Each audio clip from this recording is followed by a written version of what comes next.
I still remember the moment the library doors unlocked themselves and called my name, not with a sound, but with light. Soft streams of glowing symbols slid across the surface, as if the door itself was reading my thoughts.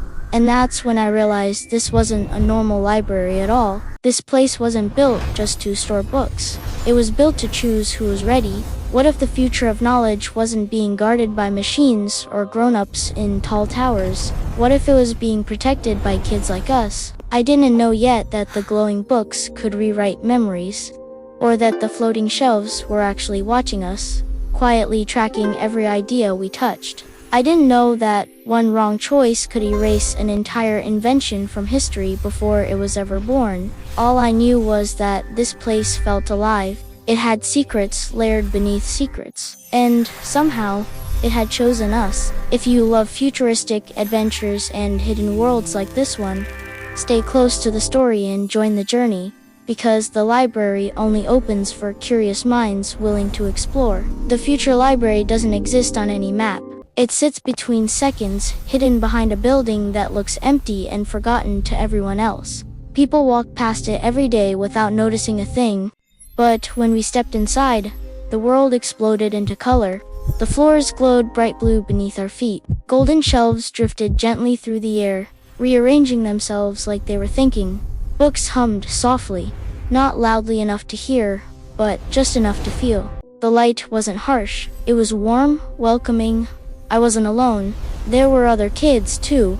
Builders who loved taking things apart. Coders who spoke in patterns and logic. Dreamers who imagined worlds before falling asleep.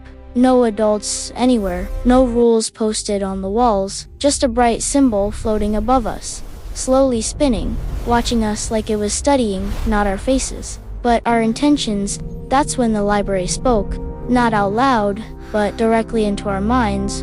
Like a shared thought we all understood at the same time. It told us this place stored ideas from the future, inventions that hadn't been created yet, stories that hadn't been imagined, solutions to problems the world didn't even know were coming. At first, it felt like a dream we might wake up from. We laughed, running between floating shelves, testing what the space could do. We touched glowing screens that turned thoughts into images. One kid imagined clean energy cities.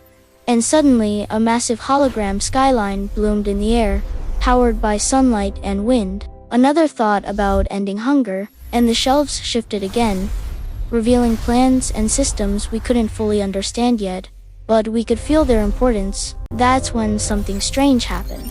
One section of the library flickered. The smooth colors glitched for just a second. A shelf shattered into pixels, freezing midair, and a warning symbol pulsed bright red, the only red color in the entire place. The library showed us a future fragment, a silent moment where knowledge disappeared, a world where ideas were lost because no one had protected them, no curiosity, no care. That's when we understood the truth. The library didn't just store the future, it depended on someone to protect it.